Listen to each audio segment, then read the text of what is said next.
நமஸ்காரம். நான் ஆஸ்ட்ரோ அமிர்தா பேசுகிறேன். இன்றைக்கி பார்க்க போகிற கேள்வி பதிலும் அதன் தொடர்புடைய கிரகங்களும் என்ன என்பதை பற்றி தான். கேள்வியானது, சால கிராமத்தை பூஜை அறையில் வைத்து வழிபட விரும்புகிறேன், செய்யலாமா? அதாவது சால கிராமம் என்றால் உங்களுக்கு தெரியும், பல்வேறு நிறத்தில் உள்ள கற்கள், அதுவும் புனித நதிகளில் நீராட போகும்பொழுது நமக்கு கிடைக்கக்கூடிய கற்கள் தான் சால கிராம கற்கள் என்று சொல்லுவோம், அல்லது சால கிராமம் என்று சொல்லுவோம். இதை பூஜை அறையில் வைத்து வழிபட இஷ்டம் உள்ளது. அப்படி இஷ்டம் இருந்தால் வழிபடலாமா? இந்த கேள்விக்கு முதலில் பதிலை பார்ப்போம். அதன் பிறகு நாம் கிரகம், இதில் அடங்கியிருக்கும் கிரகத்தை பார்ப்போம். இன்று சற்று வித்தியாசமாக பார்க்கலாம். ஏனென்றால் நான் எப்பொழுதும் கிரகத்தை முதலில் கூறிவிடுவேன். இனிமேல் நாம் பதிலை பார்த்து அதன் பிறகு கிரகத்தை பார்க்கலாம். இதற்கு பதிலானது, சால கிராமம் கிடைக்கக்கூடிய பல நதிகள் உண்டு. அதற்கு எடுத்துக்காட்டாக நாம் சொல்லப்போனால் கங்கை, யமுனை, கோமுகி, அதே போல் கண்டகி, அந்த மாதிரி நதிகளில், புனித நதிகளில் இந்த சாலிகிராமம் மிகவும் எளிய முறையில் கிடைக்கும். அதாவது எளிய முறையில் என்றால் நமக்கு தேடும் போதே கிடைக்கும். குளிக்க செல்லும் பொழுது, புனித நதிகள் நீராட செல்லும் பொழுது தேடும் பொழுதே நமக்கு கிடைக்கக்கூடியது. இது எப்படி உண்டாகிறது என்றால், அதாவது இந்த நதிகளின் ஓரத்தில் இருக்கும் மலையில் கற்கள், சிறு சிறு கற்களானது பல நிறங்களில் இருக்கும்.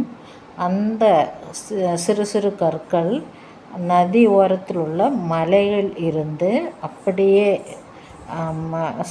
சில சமயங்களில் நிறைய, அதாவது எப்படி சொல்வது, கனமான மழையின் காரணமாக அந்த கற்கள் அப்படியே உருண்டு, மலையிலிருந்து உருண்டு நதி ஓரத்தில் வந்து தங்கிவிடும். அப்படியே பல காரணத்தினால அந்த கற்கள், அதாவது பல வகைப்பட்ட நிறத்தில் உள்ள சால கிராம கற்கள் நதி ஓரத்தில் இருந்து கொண்டே இருக்கும். பல காரணத்தினால் அந்த மலையிலிருந்து கீழே வந்து உருண்டு விழுந்து அந்த நதி ஓரத்தில் அப்படியே இருக்கும்.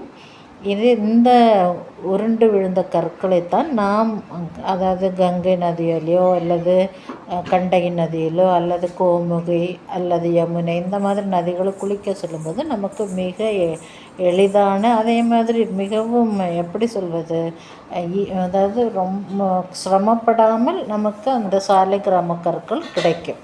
ஆனால் இந்த கற்களில் பல விதங்கள் உண்டு, பல நிறங்களும் உண்டு. அதில் சிறிய அளவிலும் உண்டு, ஒரு தரமான, அதாவது மீடியம் சைஸ் என்று சொல்லுகிறோம் இல்லையா, அந்த அளவிலும் இருக்கிறது. பெரிய கற்களும் உண்டு. ஆனால் நம்மளால் சின்ன கற்கள் தான் எடுத்துகிட்டு வர முடியும். அந்த மாதிரி கற்களை நாம் எடுத்துகிட்டு வந்து அதை பூஜை அறையில், அதாவது நம்முடைய பூஜை அறையில் ஒரு நல்ல குருவின் உபதேசத்துடன் அந்த சால கிராம கற்களை விஷ்ணு பூஜைக்கும் அதே போல் சிவ பூஜைக்குமாக நாம் எடுத்துக்கொள்ளலாம். அதில் தவறொன்றும் இல்லை. எனவே ஒரு குருவின் உபதேசம், நல்ல குருவின் உபதேசம் பெற்று அந்த சால கிராமத்தை நீங்கள் கங்கையிலோ பூஜையிலோ அல்லது கண்டகி நதியிலோ அல்லது கோமுகியிலோ உங்களுக்கு அந்த சால கிராமம் கிடைக்கும் என்றால் அதை எடுத்து வந்து பூஜை செய்வதற்கு நீங்கள் வீட்டில் ஏற்பாடு செய்யலாம். அதுவும் முறையுடன் குருவின் அனுகிரகத்தோடு, குருவின் ஆசீர்வாதத்தோடு செய்யும் பொழுது அந்த கற்களை பூஜை செய்யும்போது நமக்கு அதிகமான நல்ல பலன், தெய்வீக பலன் கிடைக்கும். எனவே இந்த கேள்விக்கான பதிலை பார்த்து விட்டோம். இந்த கேள்வியில் அடங்கியிருக்கும் கிரகங்கள் என்ன என்பதை அறிய வேண்டும் என்று சொல்லும்பொழுது, சால கிராமம் என்று சொன்னாலே கற்கள் என்று சொன்னாலே, அதாவது தெய்வீக கற்கள் தான் சால கிராம கற்கள் என்று நாம் சொல்லுவோம். எனவே இந்த தெய்வீகம் என்ற சொல்லிலேயே குரு கிரகம் அடங்கியிருக்கிறது.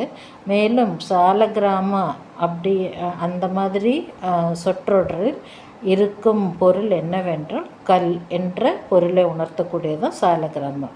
எனவே பூஜைக்குரியது என்று சொல்லும் பொழுது குருவாகவும், கற்கள் என்று சொல்லும் பொழுது ராகுவாகவும், அதை வழிபட இஷ்டப்படுகிறேன் என்று ஒரு ஜாதகரோ ஜாதகியோ சொல்லும் பொழுது அந்த அந்த வாக்கியத்தில் அடங்கியிருக்கும் கிரகங்கள் என்ன என்றால் மீண்டும் குரு கிரகமே வருகிறது. ஏனென்றால் பூஜை அறை என்று சொன்னாலும் குரு கிரகம்தான், வழிபட விரும்புகிறேன் என்றாலும் குரு கிரகம்தான்.